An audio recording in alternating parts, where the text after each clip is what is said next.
भगवान शिव की आराधना और उनके महिमा के संबंध में हम सभी चर्चा करते रहे हैं। आज का दिन भगवान शिव से आशीर्वाद पाने का दिन है। मेरे साथ आप सभी बोलिए, ओम देहि सौभाग्यम आरोग्यम देहि में परमम सुखम रूपम देहि जयम देहि दिशो जहि। भगवान से हमने प्रार्थना की है कि सौभाग्य आरोग्य प्रदान कीजिए, सुंदर स्वास्थ्य, परम सौभाग्य, परम सुख सुविधा, यश, सुंदर स्वरूप, विजयश्री और अनंत प्रेम भगवान सबको दे। निश्चित ही परमात्मा आनंद स्वरूप है और वहीं से हम सब इस दुनिया में आते हैं। इसलिए भगवान के आनंद को उपनिषदों में कहा, रसो वही सह, वह रस है, आनंद है। और ये भी कहा गया, आनंदात खलु ईमानी भूतानि जायन्ते। प्राणी मात्र उस आनंद से ही धरती पर आते हैं, उसी के तलाश में दुनिया में रहते हैं और उसी में आखिर में समाहित होते हैं। तो इस दुनिया में हम सभी ईश्वर की दिव्यता को प्रकट करने के लिए हैं।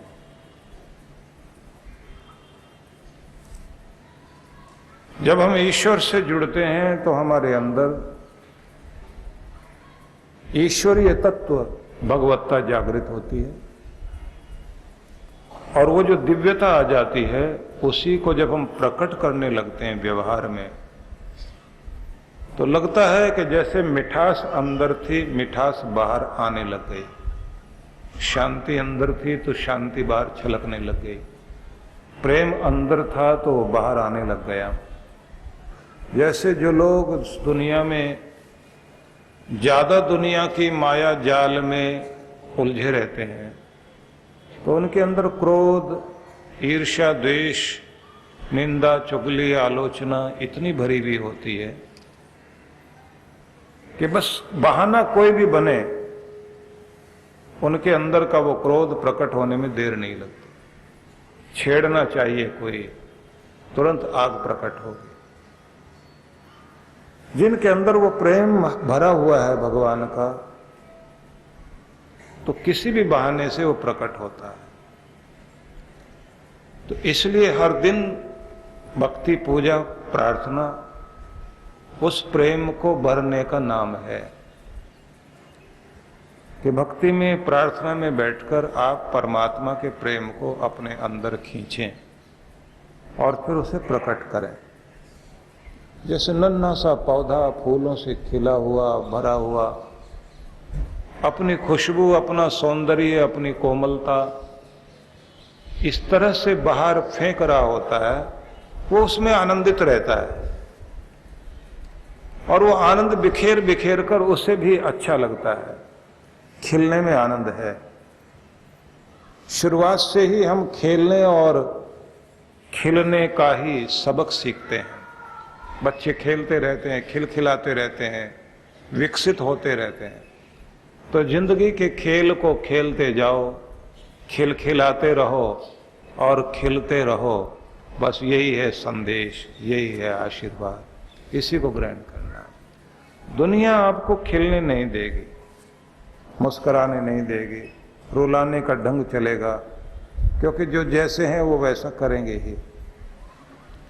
और गलत ढंग से पाले हुए बच्चे बड़े होकर जब शादियां होती हैं तो वो अपने पार्टनर को भी बहुत रुलाते हैं।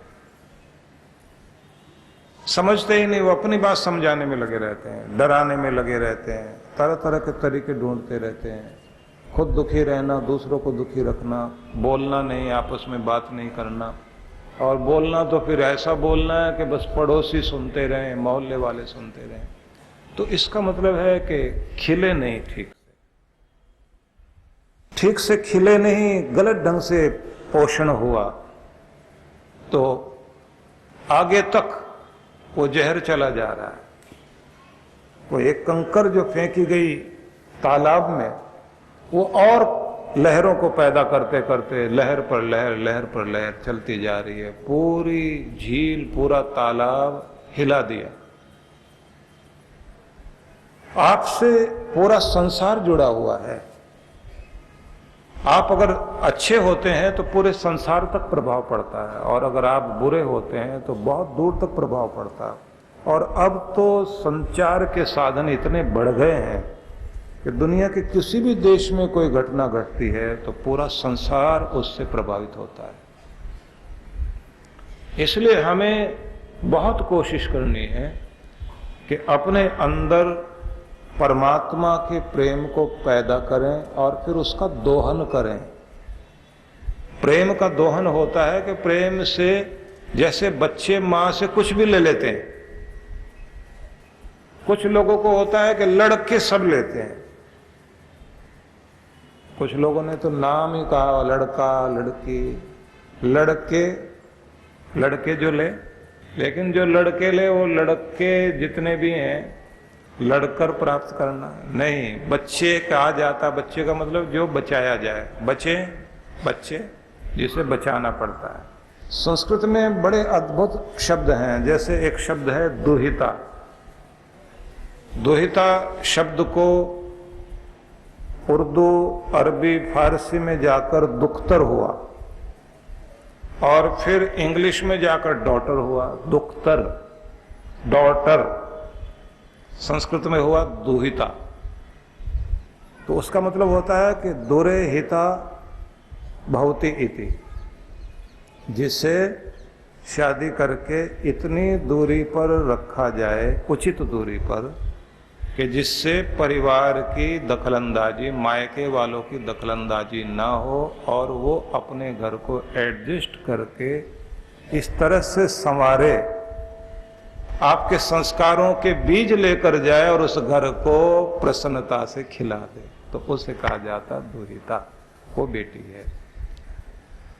तो शब्द अपनी जगह बहुत महत्व रखते हैं, लेकिन यहां हमें जो ध्यान देने वाली बात है कि प्रेम को अपने अंदर प्रकट करके परमात्मा से, प्रेम से बहुत कुछ खींचने वाले बने। ये प्रेम आपका बहुत कुछ खींचता है, और वो तब खींचेगा जब आप बहुत प्रेम से हर दिन भगवान की कृपाओं को, लीलाओं को, उसके दी गई देनों को, उसके द्वारा दी गई समस्त प्रकार की संपदाएं, उसके द्वारा आपकी की गई रक्षा, उसके द्वारा आपको बचाया गया, कब कब कैसे कैसे संभाला, कैसे कैसे उसने आपका मान रखा, आपकी लाज रखी, आपके काम बने। आप इतने लायक नहीं थे जितने लायक आपको बना दिया उसने, जितना उसने आपकी झोली में डाल दिया, उस सब को ध्यान करके भगवान को धन्यवाद देना और प्रेम जगाना, और फिर उसी प्रेम से परमात्मा को महसूस करना कि जैसे वहाँ से कृपाएं आ रही हैं और आप आनंदित हो रहे हैं, आप निहाल हो रहे हैं, माला माल हो रहे हैं, बात बन रही है। इस तरह अपने आप को हर दिन भगवान से जोड़ना और उस प्रेम से कुछ भी चीजें प्राप्त करना, प्रेम से ईश्वरीय शक्ति का दोहन करना, प्राप्त करना, ये नियम होना चाहिए। आप लड़कर नहीं ले सकते, आप प्रेम से ले सकते हैं। और ईश्वर आनंद है, उसी में जियो और उसी को प्रकट करो, ये भी एक कला है। तो आज हम लोग भगवान से आशीर्वाद मांग रहे हैं कि अपने प्रेम को हमारे अंदर प्रकट करो और हमारे माध्यम से प्रकट करो। अपने आनंद को भगवान हमारे अंदर दो और उसे फिर हमारे माध्यम से प्रकट करो।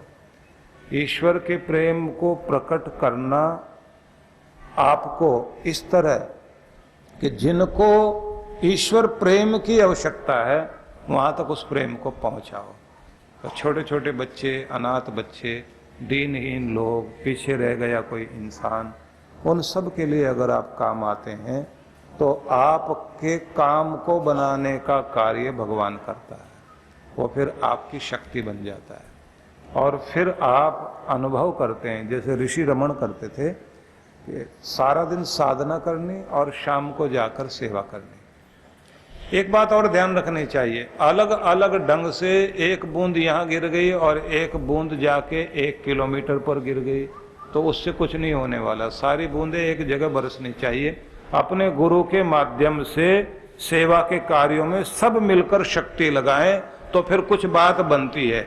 अलग अलग बिखर कर बूंदें आपने कर दी, कोई जाके हॉस्पिटल में कुछ दे आया, कोई कहीं फल दे करके आ गया, कोई किसी जगह जाके कपड़ा दे आया, नहीं, सब जगह सारे मिलकर, जैसे हम लोगों ने एक योजना बनाई कि मिलकर के उन बच्चों का साथ दें जो बहुत गरीब हैं, जिनके माँ बाप बहुत गरीब हैं और वो बच्चे पढ़ना चाहते हैं, लेकिन माँ बाप कहते हैं जाओ मजदूरी करो, तो बच्चे जाके पन्नियां बिनने का काम करते हैं, कूड़े कचरे में से प्लास्टिक ढूंढ के लाते हैं और सारा दिन कूड़े घर में बैठे रहते हैं और गलत लोगों के साथ गलत चीजें सीख रहे हैं। तो ऐसे हजारों नहीं, लाखों नहीं, करोड़ों बच्चे हैं दुनिया में। बाल मजदूरी करने वाले भी 17-18 करोड़ लोग, बच्चे पूरी दुनिया भर में हैं। 17-18 करोड़ बहुत बड़ी संख्या होती है। अब करोड़ों तक तो हम नहीं पहुंच सकते, 50-100 तक पहुंच सकते हैं तो काम करें। तो मैंने कहा हम 1000 बच्चों तक अपना प्रेम, परमात्मा का प्रेम अपने माध्यम से, क्योंकि हम उनके बच्चे हैं, तो परमात्मा के प्रेम को उन बच्चों तक पहुंचाने की चेष्टा करते हैं। तो मिल के काम करें।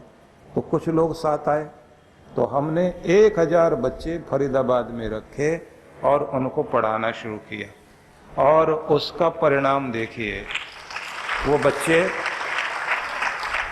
अच्छे प्रेम से पढ़ रहे हैं और अब हमसे कहते हैं अभी और बड़ा स्कूल बना दो आप, और हो सके तो कॉलेज बना दो।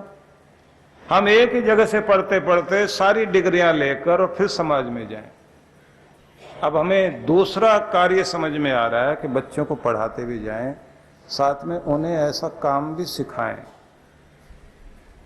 कि बाद में मजदूरी ना करनी पड़े। क्योंकि उनमें से कुछ बच्चों ने कहा अगर हम यहां से निकले तो उसके बाद बड़ी डिग्री भी ली और नौकरी नहीं मिली, तो क्योंकि बहुत लोग बेरोजगार हैं, तो हमने कहा फिर ऐसा कुछ काम सिखाएंगे साथ साथ पढ़ाते पढ़ाते कि अगर अपने घर में जाके छोटा सा भी कुटीर उद्योग शुरू करना चाहे तो हर बच्चा 10-10 लोगों का पेट भर सकता है, हर एक का बड़ा होकर बहुत लोगों की जिंदगी की ताकत बन सकता है। तो अपने प्रेम को परमात्मा तक पहुंचाने के लिए और परमात्मा का प्रेम इस समाज को पहुंचाने के लिए आपको कोई न कोई माध्यम चुनना चाहिए, लेकिन सारे इकट्ठे मिलकर एक दिशा में चलो।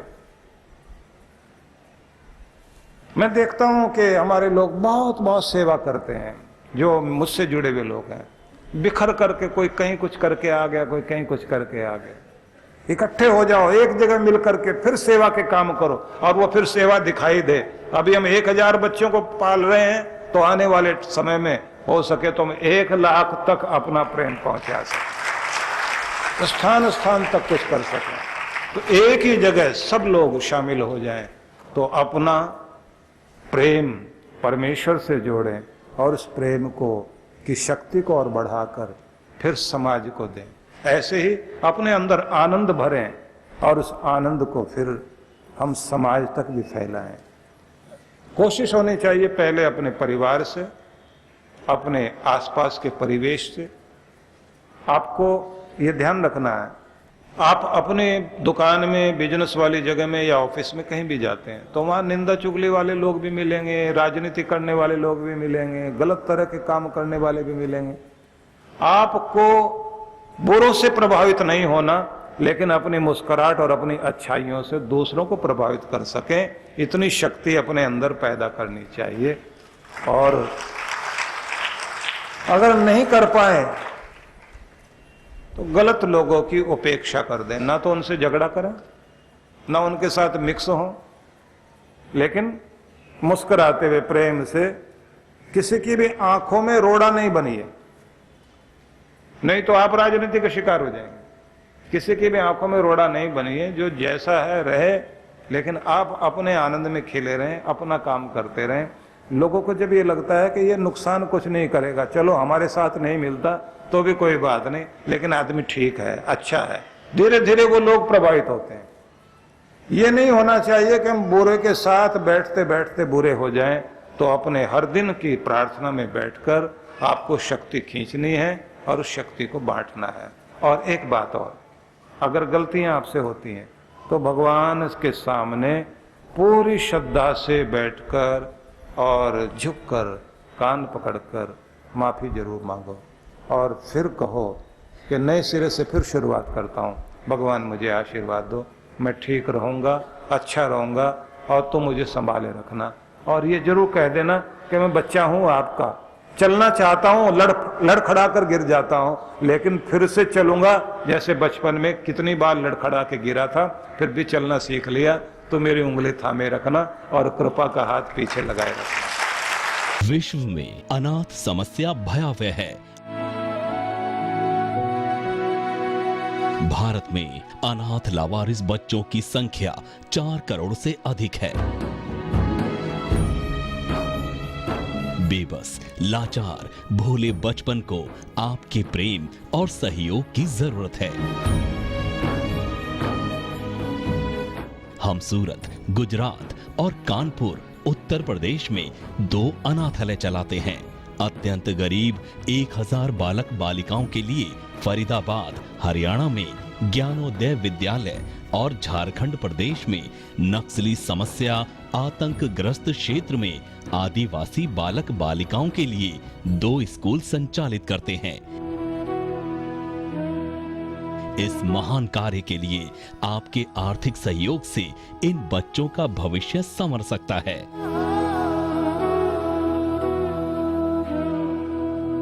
यदि आप विश्व जागृति मिशन की इन बाल विकास योजनाओं से जुड़ना चाहते हैं तो संपर्क करें।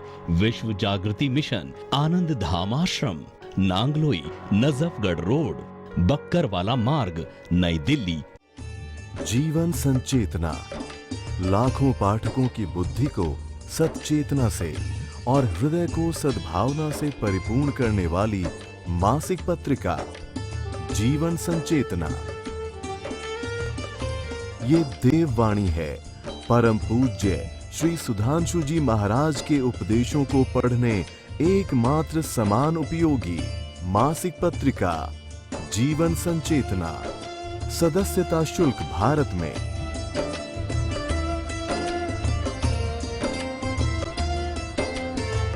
सदस्यता शुल्क विदेश में।